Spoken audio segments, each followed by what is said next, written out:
I found that people continuously look to me for guidance, for direction, for setting the pace, for setting the tone, for opening the path, for holding the vision. And early on, believing that a leader was about logistics and strategy and financial acumen and business prowess, I discovered in that process that many of the capabilities that made me a really good counselor also made me a really good leader. But I still have this self-conception of I drove it. Like I'm making things happen. I wonder if I loosened my grip on that and stepped more into that ease, curiosity, and open hands is my mantra for 2025. But if the sense of that were more of an offering rather than something I have to do at my computer at 4 a.m. Hello, everyone, and welcome to Inner Work. I'm so excited to get to have a great conversation today with my good friend, Ashley Elgin. She is the CEO of Lena Pope and responsible for not just strategic efforts at Lena Pope, but several organizations around town, around Fort Worth, where she is board chair. And she's been in this area of work serving children and families for over 35 years. We're so glad to have you on Inner Work and so glad to have you as a leader in Fort Worth, Ashley. Thank you so much for joining. Thank you so much for having me. I'm looking forward to our conversation. Yay. So we know Inner Work and the stories of leadership are a part of what we talk about on this Collective Growth podcast. What does leadership look like for you these days? To me, leadership is really just a matter of having a mindset in which you can pull people together to achieve a goal that would not be accomplished in a solitary endeavor. Mm-hmm. And so, in essence, I think that leadership is more of what you are, who you are, rather than something you do. And that has been a lesson for me over the Wow. course of my career. That has not always been my philosophy. And I think that I have settled into that over the last 10 years or so and feel that that is the bottom line about leadership. Yeah. What brought you to that place away from the doing to the being? Well, my early career was focused on helping individuals have a PhD in counseling. And so it was more aligned with the one-on-one spiritual growth, the depth of who people are when they're in crisis and resilience. And over, I kept being placed in leadership positions.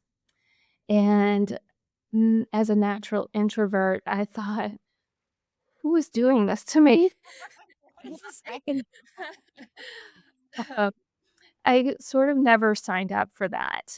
Yet I found that people continuously look to me for guidance, for direction, for setting the pace, for setting the tone, for Mhm. opening the path, for holding the vision. And early on, believing that a leader was about logistics and strategy and financial acumen and business prowess, Yeah. I felt as though I was ill-equipped to facilitate a leadership role. Mm. Yet those around me did not believe that to be the case. And so, being a pleaser, I always ended up in the role saying, I can help you. I will do that. But just this once. Right. Mhm. I will step into this role and then I'll hand it off to someone else. And oftentimes when I handed it off to someone else, it was because I was being placed in a higher leadership role. So you're like, we're always an interim. You're like, I'll just be the interim and then I'll be the next level interim. Yes. And so I discovered in that process that many of the capabilities that made me a really good counselor also made me a really good leader. Absolutely. And so those things involve listening, gaining perspectives from everyone in the room, holding that vision for people when they are so confused about what to do next. Mm, But you have it because you've been listening to everyone. that's And right. so it just kind of populates in your mind and without effort. And so those are some of the skills that I naturally possessed given my personality and my love for being a clinician. Yeah. And I found that they were really a nice fit for leadership as well. That's amazing. I'm processing right now the different experience of being with you in this space because we've been in a lot of Zoom meetings together doing work. We've been in boardrooms together having conversations, and this is a different energetic Ashley Mhm. than in some of those other spaces. And I'm reflecting now on guests I've had on the Great Noticing, guests I've had on Inner Work thus far, who share that ability that you have to translate giftings to the environment that's needed. Mhm. And so I'm imagining you having this gift of being with people and the empathetic nature. You mentioned pleasing, but that's built on empathy, right? Mhm. And having an understanding of what people want in the moment. Right. And that I see that exactly the gift that you're talking about of stepping into what is needed. It's like Yes. assembling all of our gifts, Yes. stepping into what is needed and being that, Mhm. regardless of the situation or circumstance. Right. And I think a lot of leadership involves staying the course. Mm, I've talked to several friends and they as leaders, well, if we just didn't have this problem or that problem, and it seems like people are always coming to me for a problem. Well, that's the job. Um, because n- as as a leader, it is incumbent upon us to not become rattled, to not be in crisis, to not see things as insurmountable, and to be able to overcome whatever is in your space. mhm. Um, and I think that that is what draws people to leaders. They know that they have that presence and that centeredness Mm. that allows the project or the mission or the business to move forward Yeah, when they think all is lost. that's right.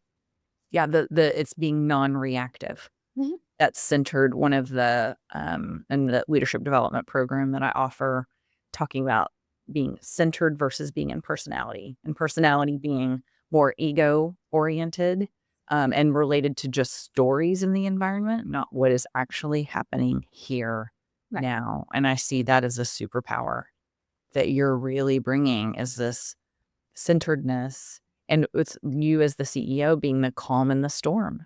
especially in an organization that you handle people's personal and familial and community crises. Right. That is not only our mission, but it is the nature of the industry, since COVID for sure. Mhm. I think that given financial constraints and collaborative constraints and community crises, that is the charge at hand to to lead the way to a collective mindset, to a solution focused environment that is productive Yeah, and that is healing. that's that's amazing. So I paused you as you were going through your journey. So when I excuse me and go back to that around there was you saw this pattern repeated. When was it that you accepted what was happening and what was that like? Well, I for a very long time had been the chief program officer at the Dallas Children's Advocacy Center, Mhm. and I honestly loved that job. Yeah.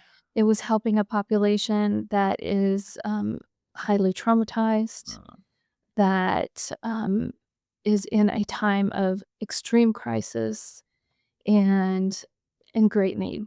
yeah.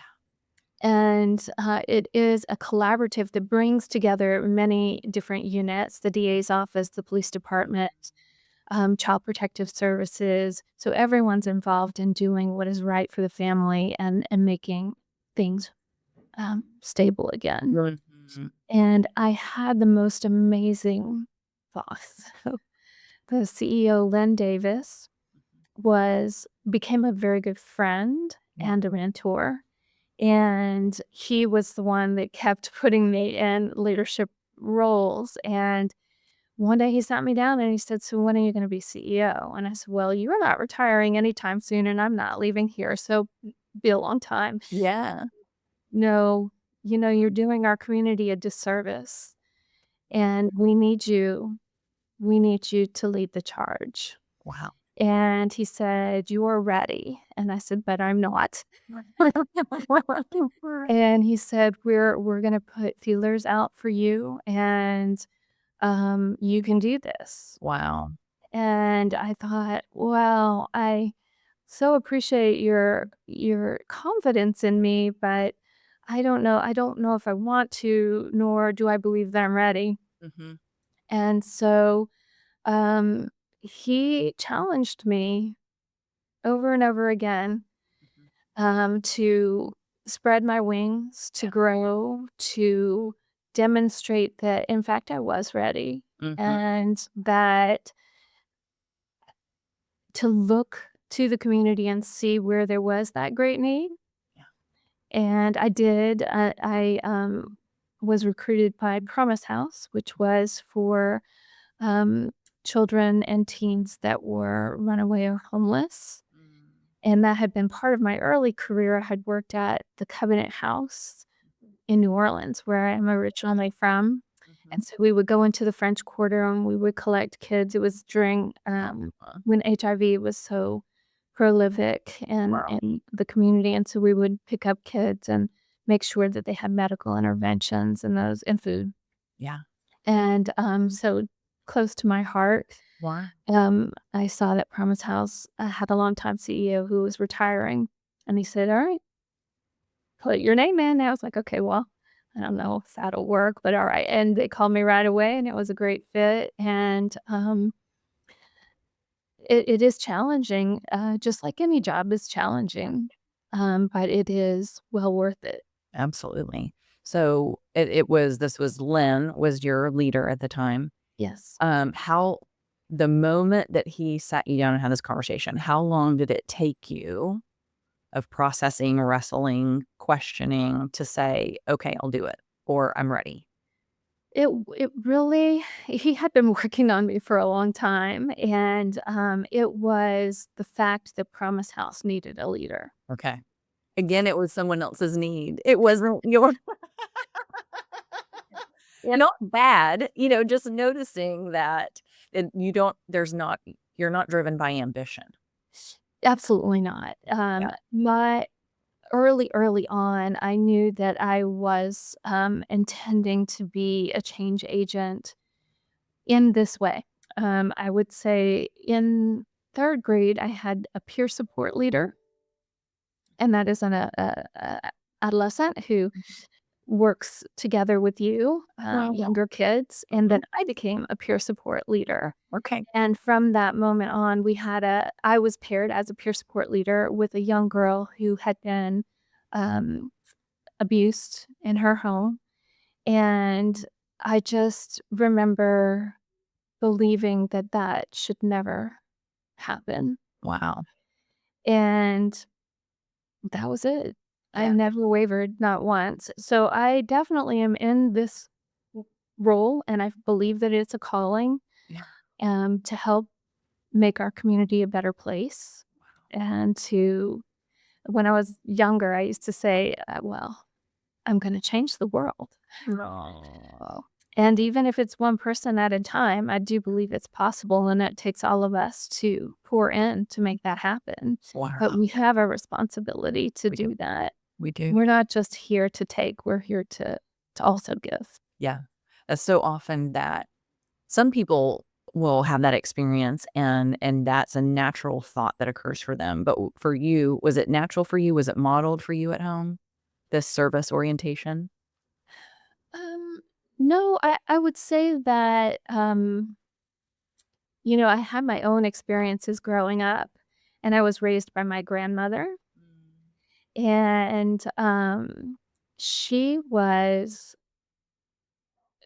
the she infused in me that when you believe, others do too. Mm. She was very spiritual, and, she prayed all the time.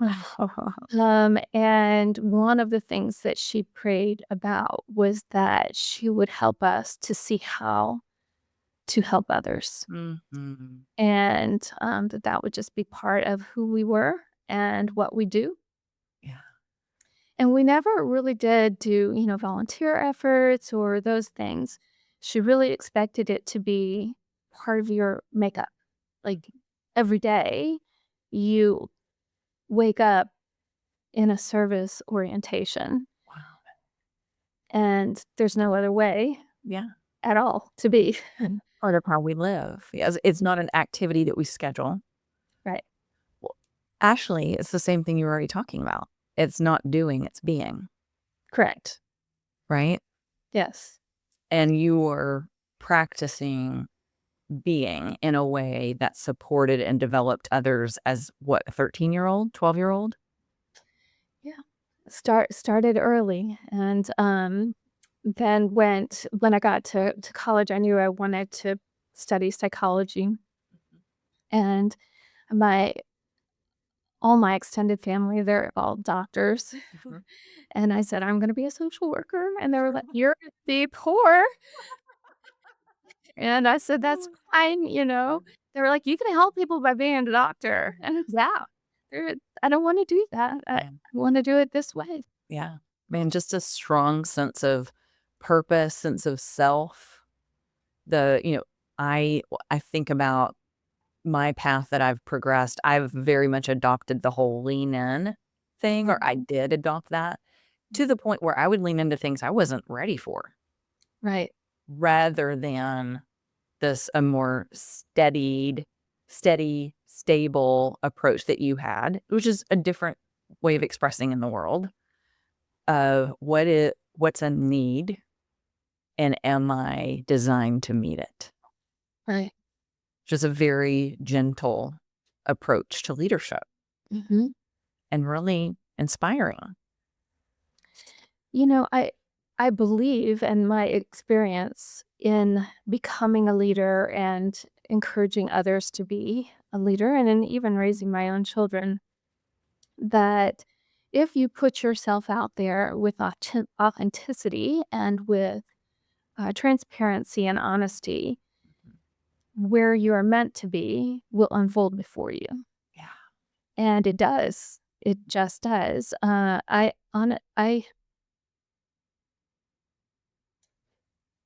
I don't think I've ever made something happen in my Mhm. career. Typically, I have been recruited or someone has approached me, or I never have said, "I want that, and I'm gonna make that happen, and this is the direction that things are going, and this is how this is all gonna work," and, uh, Wow. it I set my intention of what I'd love to see and what I, am passionate about Mhm. and where my boundaries and parameters are, Yeah. and then I'm very open to how that evolves, and I have been very happy with the way that my life has unfolded, and I feel as though that's why I do think that it's a calling. Yeah. If you prepare yourself with the skills that you need to be successful in the thing that you're hoping to achieve, Mhm. and you place yourself in the appropriate positions and environments, Yeah. then it will unfold. Yeah. Maybe not as you think it should, Mhm. Mhm. but it will unfold, and a lot of times in a better way. So interesting. Hey, noticers, if you're dreaming of glowing, healthy skin, you must try Hana Azul Korean skincare. Myung Chong has been transforming skin for 27 years with facials so good they create the Hana Azul glow. I've been going to her med spa for years and my skin looks better than ever. Her products use medical grade ingredients that truly nourish your skin and keep it radiant. Visit hennaazul.com to explore her amazing products and services. That's HANNAISUL.com. Now go get your glow.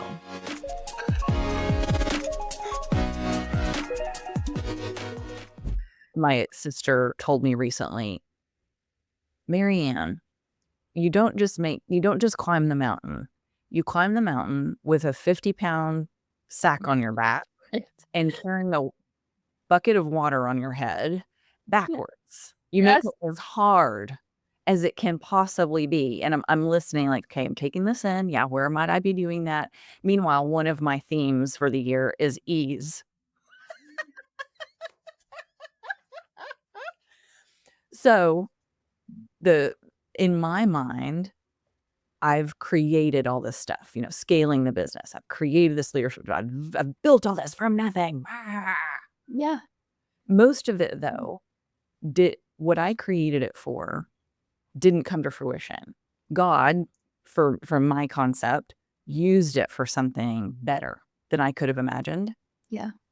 But I still have this self-conception of I drove it. Like I'm making things happen. I wonder if I loosened my grip on that and stepped more into this ease, curiosity, and open hands is my mantra for 2025. If I actually practice living that more with more gentleness, 'cause I'm a hard worker. I like to create, I like to work, I like to move forward. But if the sense of that were more of an offering rather than something I have to do at my computer at 4 a.m., Right. if that's more of the approach and the sense of work and calling that you're Right. talking about. Yeah. I think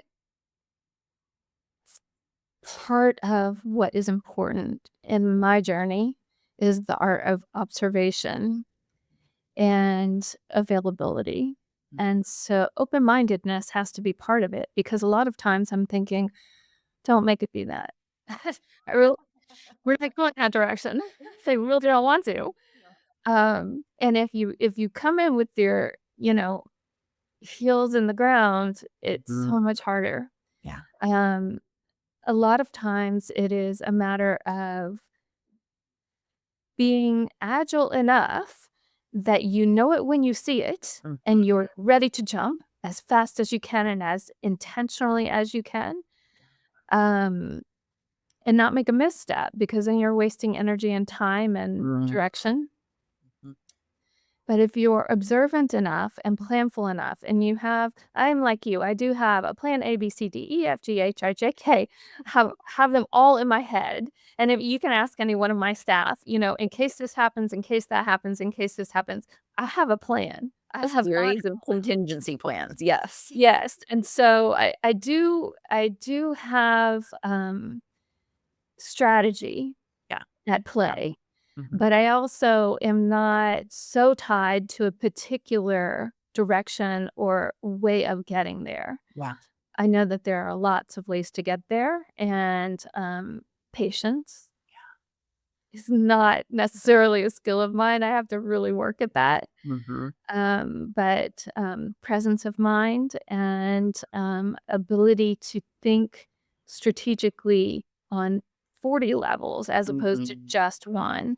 I Yeah. I see those that have that strategy and that forceful, "I'm gonna make it happen, and it's gonna happen this way because I said so." Mhm. And to me, you lose buy-in, Yeah. you lose, um, the creativity of your workforce. Mhm. You lose the ability to inspire true commitment and vision of those that are surrounding you. You lose the ability to garner other skill sets that are right there in your environment. So So white knuckling it, I definitely can get there, Yeah. and a lot of times faster, um, but not necessarily, um, with all the bells and whistles at the end of Yeah. Well, or with your soul intact or with your body intact. it. That's one of the things I've seen for myself and for many of my clients is cycles of burnout, Mhm, and our body will teach us mhm, to stop. And then we start to see the signals sooner and sooner so we can shift. But it's like that there's a part of me that's just has been built that way. And mhm, so I have to watch for those signs that right. I'm letting it go too far and pull it back. Now, as you stepped into your first CEO position, what shifted or changed for you? Well, I think with the position, there is a sense of the weight of the world on your shoulders, and learning to navigate that experience has been a shift for me, and it's a continual, lesson for me. Um, knowing that the job is to navigate those challenging times and to not necessarily have all the answers. I want to be in the know on every single topic, and I wanna be have all the answers and have the solutions at the ready, and, that's not always possible. It's often an evolution of strategy, Yeah, that's so true. and so that perseverance is something that I work very hard to Yeah. cultivate, and it's not natural for me. Yeah. Well, the perseverance and calling on patience Mhm. as you and but that's important, especially if you are to me, as I look at kind of the makeup of the leader. If you are naturally spirit filled, faith based around how you're approaching it, believing that things are going to work out, there's I almost think like good that you have the impatience because it keeps you in it, right? It's that commitment, that grit piece Mhm. that then you can pull back from. I don't know if you can manufacture if somebody really is that person who's less committed or person who has a lot of natural patience, if you can inject them with the spirit and the drive that it takes to do the work that you're doing. Yeah. You have to be driven by something very, motivational. Yeah. Something has to be driving you because it's a very hard job. I do work a lot of hours, and even when I'm not here, people will make fun of me because I will leave with a question on my mind, like, "How am I gonna balance this budget?" Mm, And great with question. 3 a.m., I'm like, "Okay, I've calculated it 60 different ways while I was asleep, Mhm. and now I have the answer." It came to me, and, um, so even when you're not here, Yeah. you're constantly It's heart level. It's Mhm. somatic. It's your whole body is I engaged in it. if you didn't love it or want to do it or were highly motivated. I spoke with a friend of mine the other day, and she was asking for referrals for a friend for counseling. And she said, "So I've done all this research, and here's the counselor I think she should go to. Yeah. And I can't wait to propose this to her." And I said, "Well, I think the most important question is, does she want counseling? Mhm. Because it's one of those things where you better be motivated, it's hard work, That's and you need to have, at least a pain point that's mhm. gonna drive that desire to do something different in your life. It's Absolutely. not gonna be because your best friend told you to. Right. Right. So it's the same with this, if you don't have something that makes you get out of bed on the really bad days, Yeah. That's right. you'll switch industries, I think, Mhm. or do something else. Yeah. But it definitely takes some sort of internal drive. Absolutely. And you've got it in spades. I do have it, and it's mostly, passion for people. Man. And it's not just our community and the kids, it is our staff. Mhm. I really care about each one of them. And sometimes that care has to be balanced with a very firm business mind. Absolutely. And so it's not always where I'd like to see things land. Sometimes there are those firm limits and those hard no's and disappointing conversations. Uh, but like a parent, It they seems have to to me happen. Mhm. yes, there have to be boundaries. Now, you're the first female leader at Lena Pope since Mrs. Pope herself. I believe so. Yes. Have you noticed and sometimes we don't know what was before us, we don't know what's after us, Right. but have you noticed any differences, or has that had an impact on culture that you've seen? Well, one of my first endeavors was to change the culture 180 degrees.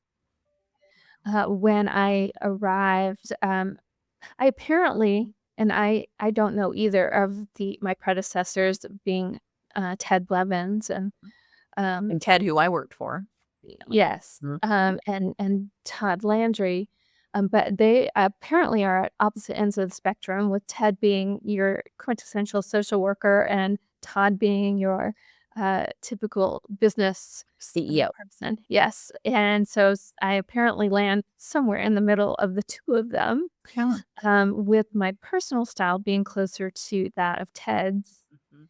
And so Todd had a real tight ship, and my understanding is that those employees were expected to address one another by last name, Mr. and Mrs. Doctor, to schedule appointments and to, not come into the executive area unannounced, and, um, to monitor parking spaces and business clothes and Wow. um, timeliness uh, to your shift. And my philosophy is much more along the lines of we all have a really hard job to do, Yeah. and we all have lives that bring us to this work that is equally important. If you're not healthy there, you're not doing a good job here. Yeah. We're friends in this. Mhm. We are here to come together and do a job, very serious Mm. job, and I expect you to work really, really hard just Yeah. like I do. Yeah. Um, but let's be friends, And on the same team is what I right? hear, We right? we've got this. Yeah. You've got good ideas, I've got good ideas. Our role in this is not necessarily the deciding factor on who has the most weight. Yeah. It is the situation, the idea, the conclusion that we're after. And Mhm. so if we can all come in together as equals and make something happen, Yeah. great, Yeah. great. Um, and so there's finances and business portions of this that we need to present as professionals, and we need to be excellent at the things that we do. And so there's no wiggle room in those things. Yeah. And I think everyone believes that anyway. Yeah. That's And right. so if I notice something that is not in alignment with what I think Lena Pope stands for, it's an easy conversation. I know that you mean to represent us in the very best way. One of the ways that we like to do that is this: are you open to it? Mm. As opposed to, your pants are too tight and you have open toe shoes and you didn't, what does that get anybody? you know? Yeah, Right. I don't know. Yeah.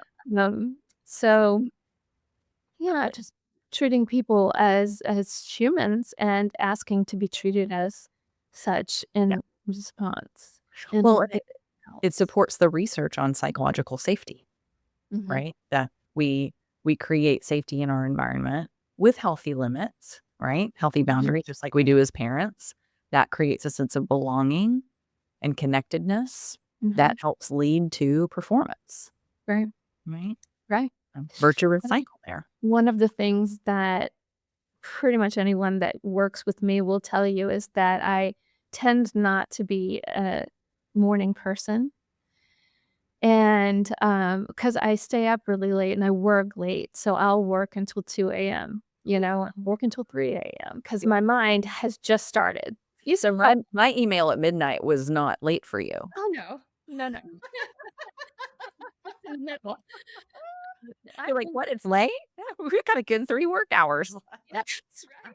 I can stay here until the wee hours of night. Yeah. That Robert, who's our COO, he's exactly the opposite. He wakes up at 3 a.m. Yeah.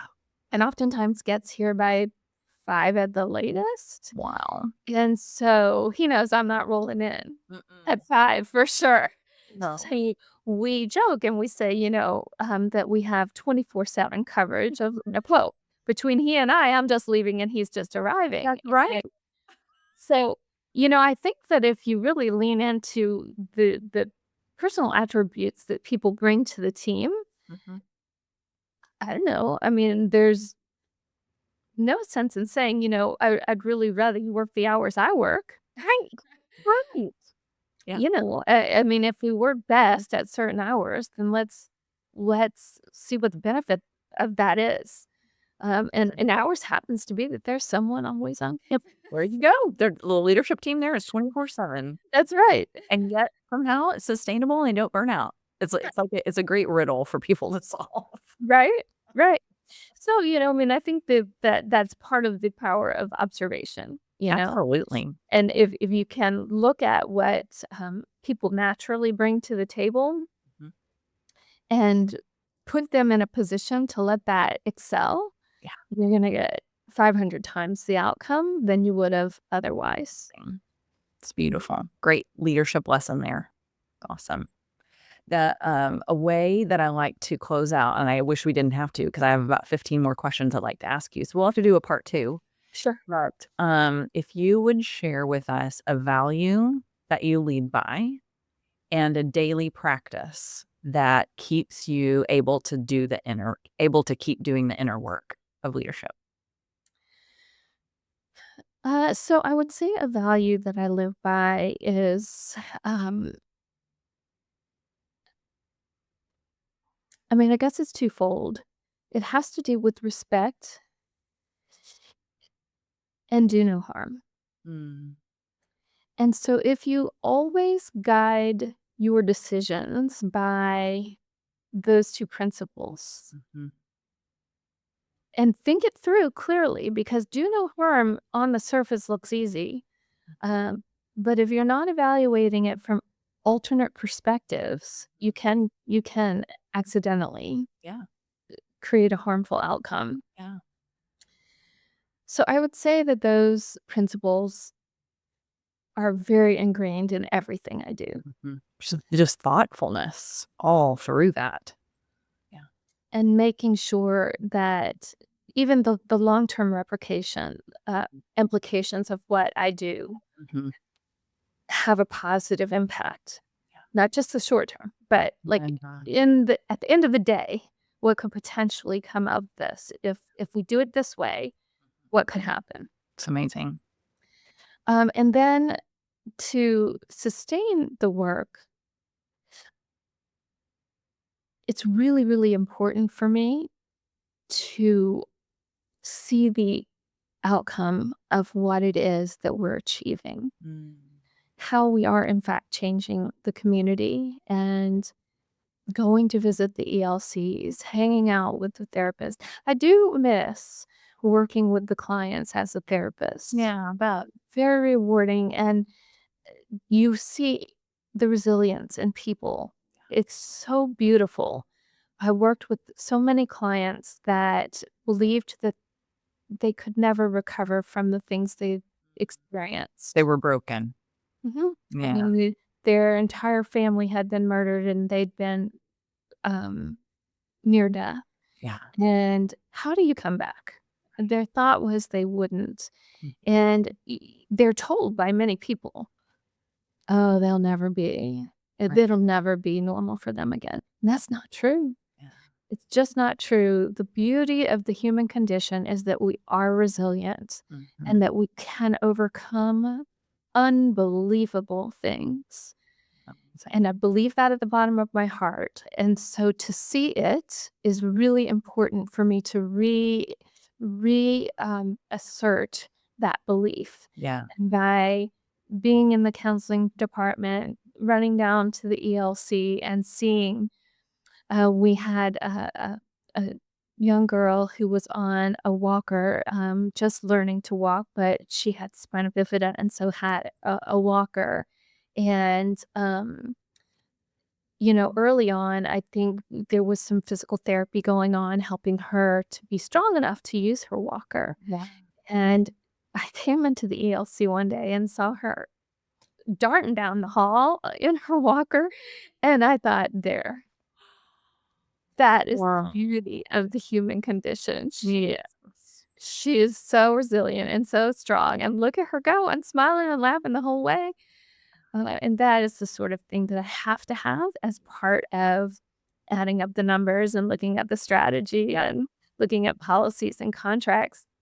That's gotta be part of my world. Absolutely. You know that saying where people are like, "Treat yourself." I'm Yeah. like, "Encourage yourself." Like, we need those moments of laughter with the team, of seeing the impact of our work, and for me, it's tears with clients, but anytime you really if you're missing therapizing somebody, you just wanna come on here and work with me and help me get out of some of my stuff, that'd be great. Yeah.